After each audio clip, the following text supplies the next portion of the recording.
markan waxaynu qoraansanaynaa wararkii ugu dambeeyay ee xagga Gaza. maanta waa maalintii 697 ee duulaanka Gaza ay ka wado Israel, iyadoo Israelna ay weli sii wado duqeymaha sida maalinlaha ah ay uga geysanayso halkaasi. waxaa la soo warinayaa in ilaa 73 qof lagu dilay duqeymaha iyo rasaasta ciidamada Israel tan iyo waa barigii saaka. dadkaasi 42 ka mid ah waxaa lagu dilay magaalada Gaza. ilaa caafimaad oo ku sugan isbitaalada Gaza ayaa xaqiijiyay dhimashadan, iyaga oo tilmaamay in dadkaasi la dilayna ay ku jireen ilaa 14 qof oo ku sugnaa bartamaha iyo koonfurta Gaza, kuwaasi oo sugayay gargaar bini'aadantinimo. dhinaca kalena wasaaradda caafimaadka ee Gaza ayaa waxay ku dhawaaqday in xaaladda bini'aadantinimo ay gaartay heerkii ugu xumaa tan iyo markii uu dagaalkani bilowday. agaasimaha guud ee wasaaraddu waxa uu sheegay in shacabka Gaza ay wajahayaan geeri gaabis ah, gaajo iyo duqeymo joogto ah, waxaana maanta la diiwaan geliyay dhimashadii ugu badnayd sababo la xiriira gaajada, iyadoo dadka qaarna ay ku naf waayeen wadooyinka. wasaaraddu waxay ku eedeysay ciidamada Israel inay maalin kasta fuliyaan xasuuqyo ka dhan ah carruurta, haweenka iyo shacabka rayidka ah ee reer Gaza. waa tahay xagga Israel haddii aynu jaleecno, qoysaska maxaabiista Israa'iiliyiinta ee Gaza ku xiran ayaa dhaliilay sii socoshada dagaalkan waqtiga dheer qaatay, iyagoo xusay in xukuumaddu aysan mudnaan siinaynin badbaadinta dadka la haysto, iyagoo isi su'aalay sidee nolol caadi ah u sii socon kartaa iyada oo dagaalkani uu weli socdo. isla arrimahan, aabaha mid ka mid ah askarta Israel ee lagu haysto Gaza maxaabiis ahaantana loo haysto waxa uu sheegay in wiilkiisa weli loo haysto hal sabab oo kaliya oo ah in la hirgeliyo fikradda siyaasadeed ee Ben Gvir iyo Smotrich ee qabsashada buuxda ee Gaza. waxa uu ku eedeeyay labadani hogaamiye siyaasadeed ee xagjirka ah inay hor istaagayaan xal kasta oo lagu soo afjari lahaa dhibaatada maxaabiista, isagoo oo ku tilmaamay arrintaasi inay tahay mid ay dhiirigelinayaan fikrado siyaasadeed oo xagjir ah halkii ay mudnaanta siin lahaayeen badbaadinta dadka nolosha ee dadka maxaabiis ahaanta lagu haysto marinka Gaza. wararka dhanka diblomaasiyadda ee dagaalka Gaza haddii aynu fiirino, wasiirka arrimaha dibadda ee Britain ayaa sheegay in loo baahan yahay xabad joojin degdeg ah, sii deynta maxaabiista, kordhinta gargaarka bini'aadantinimo ee Gaza iyo heshiis siyaasadeed oo waara. war kale oo isla arrimaha diblomaasiyadda la xiriira, wasiirka arrimaha dibadda ee Belgium Maxime Prevot ayaa maanta ku dhawaaqay in dalkiisu uu aqoonsan doono dowladnimada Falastiin bishan inta lagu guda jiro shirka qaramada midoobay ee New York ka dhici doona, isla markaana ay soo rogi doonaan Israel kuna soo rogi doonaan cunaqabatayn culus. Belgiumku waxay aqoonsan doontaa dowladda Falastiin inta lagu guda jiro kulamada golaha guud ee qaramada midoobay, waxaana jira cunaqabatayn culus oo lagu soo rogi doono xukuumadda Israel, ayuu Prevot ku yiri qoraal uu soo dhigay baraha internetka, gaar ahaan barta X ee hore Twitterka loogu aqoon jiray.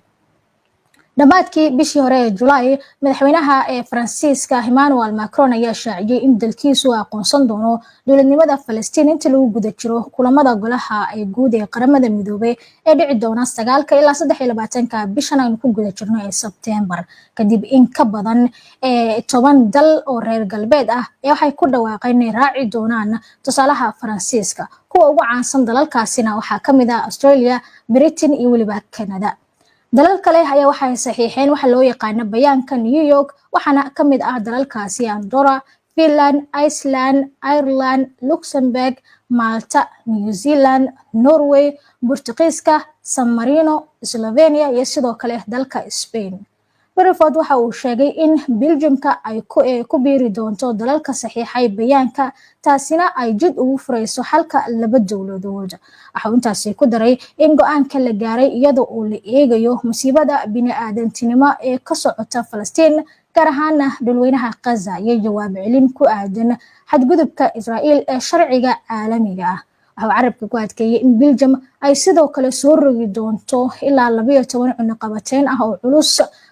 oo ka dhan ah Israel, sida mamnuucidda wax ka soo dejinta deegaanada la haysto iyo sidoo kale dib u eegista siyaasadaha qandaraasyada dowladeed ee lala sameynayo shirkadaha Israel.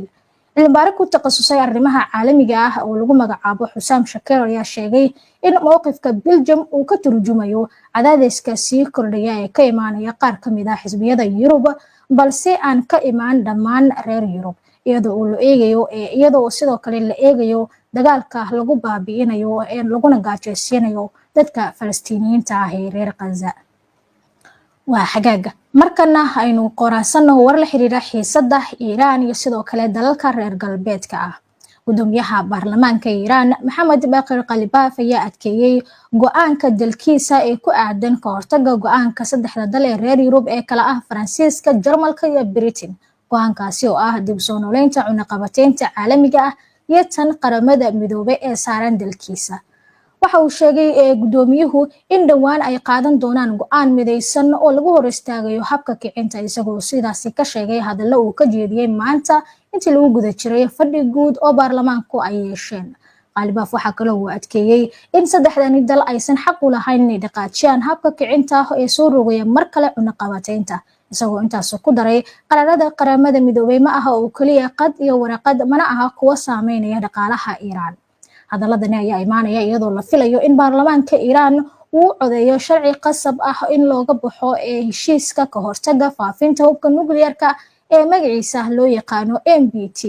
sidoo kale waxay kusoo beegmayaan hadaladani kadib markii saddexda dal ee reer Yurub toddobaadkii hore ay u sheegeen golaha ammaanka in ay dhaqaajinayaan dariiqa habka degdega ah ee dib loogu soo celinayo cunaqabateynta qaramada midoobay haddii Teheraan aysan ogolaanin kormeerayaasha qaramada midoobay inay ku soo noqdaan saddexda xarumood ee nukliyeerka oo Mareykanku uu duqeeyay bishii Juun ee aynu soo dhaafnay, iyo sidoo kale in ay ogolaato bixinta xog sax ah oo ku saabsan ku dhawaad 400 kilogram oo uraniumka oo aadka loo kobciyay ilaa 60% iyo inay gasho wadaxaajoodyo toos ah oo wax ku ool ah oo lala yeesho Washington si loo gaaro heshiis nukliyeer ah oo cusub. mas-uuliyiinta Iiraan ayaa waxay tallaabadani ku dhaliileen iyadoo oo sidoo kalena ay adkeeyeen inay tahay mid sharci darro ah isla markaana siyaasadaysan oo lagu fulinayo amarro ka yimid dhanka iyo Washington ee Mareykanka. sidoo kale waxay ku hanjabeen inay ka jawaabi doonaan iyaga oo tixgelinaya in dhaqaajinta cunaqabateynta ay yeelan doonto cawaaqib xumo ba'an oo heer caalami ah iyo sidoo kale saameyn ku saabsan xiriirka Teheraan iyo sidoo kale hay'adda caalamiga ah ee tamarta atomigada ee magaceeda loo soo gaabiyo IAEA u dhaxeeya. waa xagaag daawadayaal, haatanna waxaynu soo gaarnay xubinta ugu dambeysay ee barnaamijka oo xubinta falanqaynta, taasi oo alaaba ku soo qaadano warbixinada iyo xogaha ay bixiyaan khubarada arrimaha militariga, kuwa istiraatiijiyadda, ciidamada, siyaasadda iyo weliba sirdoonka. sidoo kale waxaan ka marnayn xubintan oo kusoo qaadanaa kuna qaada dhignaa arrimaha waaweyn kuwaasi oo warbaahinta caalamku ay wax ka qorto amaba ay baahiso.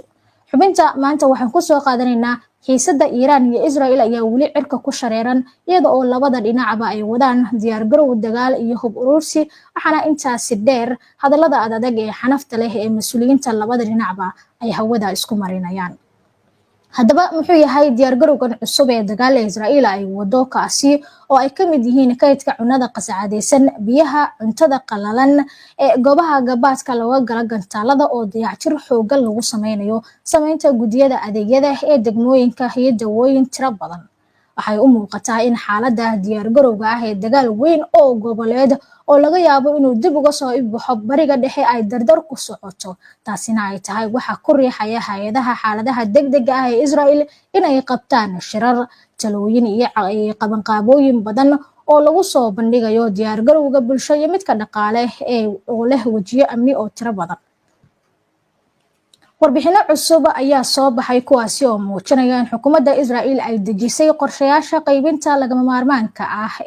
iyo sidoo kale qarashaadka degdega ah laba arrimood ee toddobaadkii hore. qodobka koowaad waxa ay hoos timaadaa wasiirka maaliyadda, waxayna qusaysaa tirinta, dayactirka iyo ballaarinta goobaha gabaadka looga galo gantaalada ee dhammaan magaalooyinka Israel.